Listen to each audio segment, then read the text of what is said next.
Tudo bem? Muita saúde, coração cheio de paz, de amor, de alegria? Espero que sim. Eu sou José Carlos Ferreira e você está comigo no nosso canal Partilhe e Compartilhe. Quero aproveitar, convidar você que está me assistindo agora, que ainda não está inscrito no nosso canal, para você vir fazer parte desse grupo, desse time de mais de 720 amigos que estão imbuídos nesse projeto de evangelização, de formação pessoal e de muita informação também. Portanto, inscreva-se, dê essa força aí para a gente.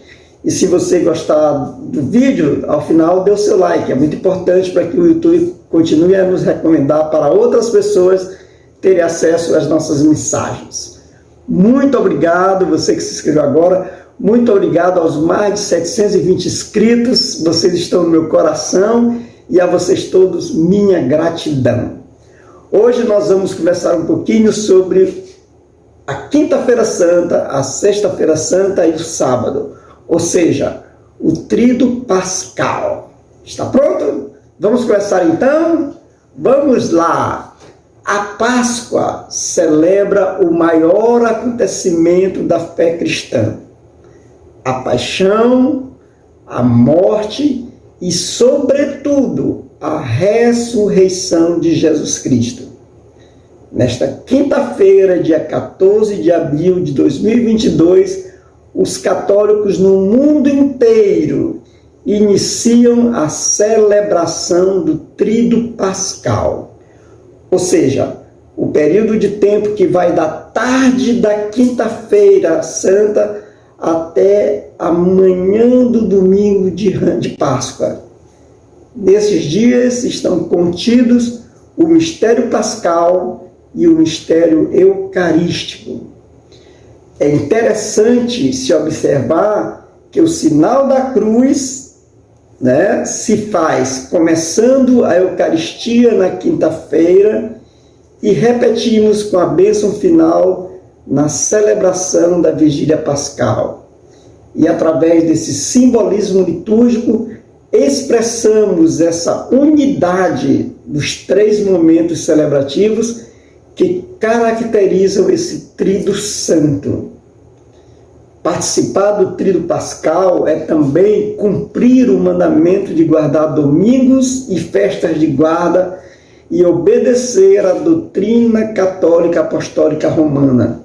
Você que é católico. E que o cânone 1247 do Código de Direito Canônico dispõe que, no domingo e nos outros dias festivos de preceito, os fiéis têm a obrigação de participar da missa. Abster-se ainda daqueles trabalhos e negócios que impeçam o culto a prestar a Deus, a alegria própria do dia do Senhor ou o descanso do espírito e do corpo. O Tríduo Santo também, o Tríduo Pascal, é um tempo de perdão. É nesse tempo que as paróquias, as comunidades costumam organizar as confissões comunitárias mais acessíveis àqueles que estão há tempos afastados da igreja. Também o Catecismo da Igreja nos ensina os preceitos que se inserem na linha de uma vida moral ligada à vida litúrgica e nutrindo-se dela, sendo que o terceiro preceito, comungar ao menos pela Páscoa da ressurreição, garante um mínimo de comunhão com o corpo e sangue de Cristo e a ligação com as festas pascais, que é assim a origem de toda a fé cristã. São João Paulo II, quando ainda era Papa, escreveu na carta aos sacerdotes por ocasião da Quinta-feira Santa do ano de 1999. Abre aspas. O Tríduo Sacro, os dias santos por excelência, durante os quais misteriosamente participamos no regresso de Cristo ao Pai por meio da sua paixão, morte e ressurreição.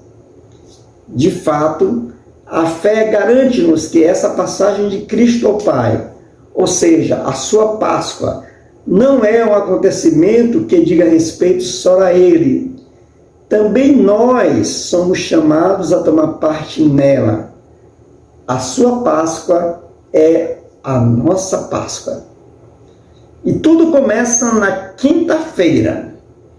A liturgia utilizada na noite, no início da noite da Quinta-feira Santa, encerra a Quaresma e dá início ao chamado Tríduo Pascal, o período que comemora a paixão, a morte e a ressurreição de Cristo, e inclui ainda a Sexta-feira Santa, o Salve de Aleluia, e termina na manhã do domingo de Páscoa.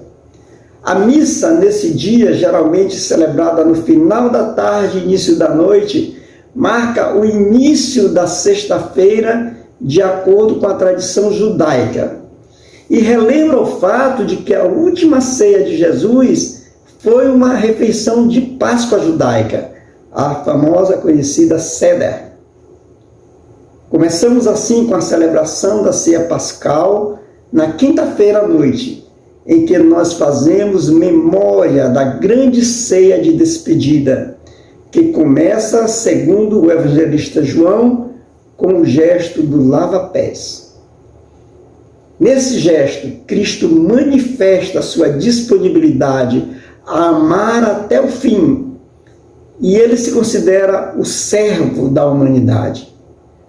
Na Igreja Católica, nessa missa, durante o Glória, todos os sinos da igreja devem tocar, dobrar, porque só voltarão a ser escutados na proclamação do Glória no sábado de Aleluia. Após a homilia, ocorre a cerimônia do lava-pés, que é um componente tradicional dessa celebração. A missa termina com a transladação do Santíssimo Sacramento para um lugar menor, geralmente a Capela do Santíssimo. A adoração eucarística é recomendada, mas deve ser feita sem solenidades. Nesse dia, todos os altares da igreja ficam desnudos, sem toalhas, sem velas, exceto onde está o Santíssimo. E a cor litúrgica desse dia é o branco. Também é nesta quinta-feira que se celebra em todas as dioceses da Igreja Católica Romana a Missa do Crisma, ou chamada também a Missa da Unidade. Geralmente é celebrada na Catedral da Diocese. Nesta missa, os santos óleos são abençoados pelo bispo para serem utilizados na Crisma, na unção dos enfermos e com o óleo dos catecúmenos no batismo. Há uma tradição também muito interessante, que é a tradição de visitar 7 igrejas na quinta-feira. É uma prática muito antiga, originada provavelmente em Roma. Em diversos países da América Latina, a visita às 7 igrejas geralmente ocorre à noite. Então, está aí mais uma tradição para você, católico, nesse dia, nessa quinta-feira santa, visitar 7 igrejas. E aí, vamos então para a sexta-feira, o segundo dia do Tríduo. Nesse dia, não há celebração de missas. Não há, aliás, celebração de missas desde a missa da ceia do Senhor, na noite de quinta-feira santa. E até a vigília pascal não há missas, exceto se houver uma autorização especial da Santa Sé ou do bispo local. O único sacramento celebrado neste período é o batismo para aqueles que estão à beira da morte, a confissão e a unção dos enfermos. Durante esse período, como já falei antes, velas e toalhas são retiradas do altar, que ficam completamente limpos. Costuma-se também esvaziar todas as fontes de água benta, já como uma preparação para a bênção da água, que acontece no início da vigília pascal. Tradicionalmente, nenhuma celebração acontece na sexta-feira santa e no sábado de Aleluia até às 18 horas. A celebração da paixão do Senhor se realiza à tarde, idealmente às 3 horas da tarde, que segundo a tradição é o horário em que Jesus morre na cruz. As vestes utilizadas nestes dias são vermelhas, ou mais tradicionalmente pretas. Até 1970 eram sempre vestes negras, exceto para o ritual da comunhão, quando se usava o violeta. E antes de 1955, só se usava o preto. Se um bispo ou algum abade estiver celebrando nesse dia, ele deverá vestir uma mitra simples. A liturgia da Sexta-feira Santa está dividida em 3 partes: a liturgia da palavra, a veneração da cruz e a sagrada comunhão. Após a liturgia da palavra, a leitura do Evangelho, em que se reconta os eventos da condenação e crucificação de Jesus, uma cruz, um crucifixo, é carregado para fora do presbitério pelo padre, acompanhado por incenso e velas, e é colocado no centro da nave da igreja. E durante tudo isso aí são entoados cânticos durante todo esse ritual. E durante esse serviço, todos os presentes da igreja beijam os pés de Cristo na cruz.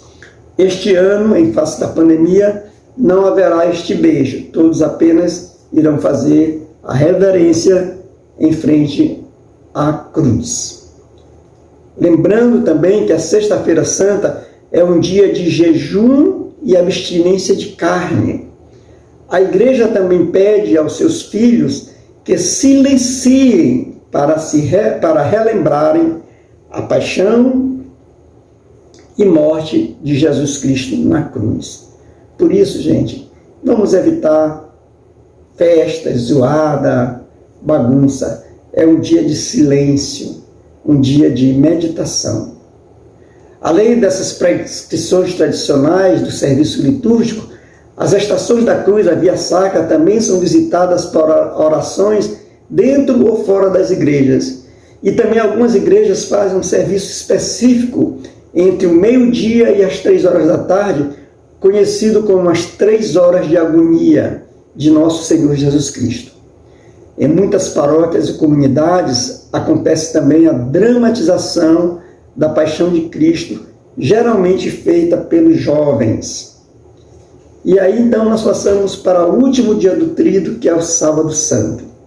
É o último dia da Semana Santa, nos quais os cristãos se preparam para a celebração da festa da Páscoa.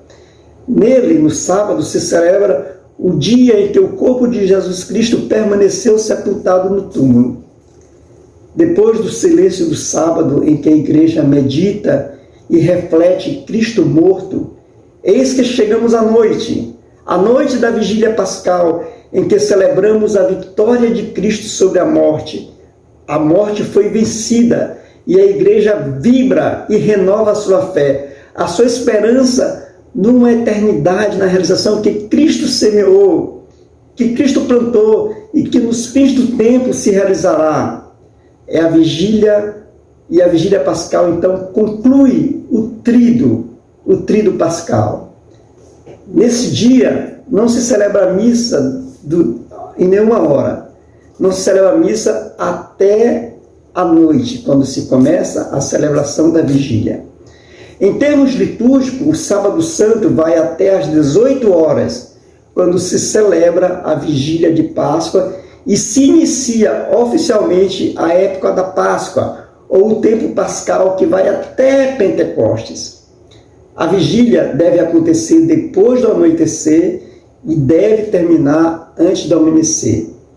Os serviços, a liturgia começa com a bênção do fogo e o acendimento do novo círio pascal.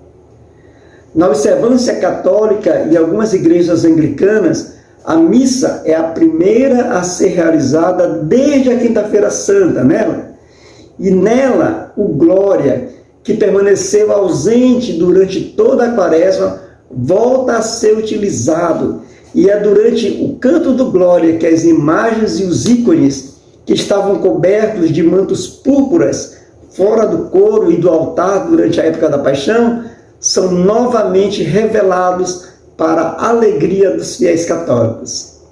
É comum também que nesse dia se realizem batismos ou renovação dos votos batismais nesta missa. É interessante que a celebração desse período litúrgico nos garante a lembrança profunda dos fundamentos da nossa fé, que Jesus Cristo morreu e ressuscitou para nos livrar do pecado. De fato, a celebração do Tríduo Pascal representa a nossa aproximação com a memória do sacrifício de Jesus Cristo por nós, do Cordeiro de Deus imolado para a remissão de todos os nossos pecados. E não se resume em relembrar um fato que aconteceu anteriormente, mas relembrar o sacrifício de Cristo, mas de nós mesmos nos voltarmos para o caminho de Deus, renovados pelo perdão e pela alegria da ressurreição.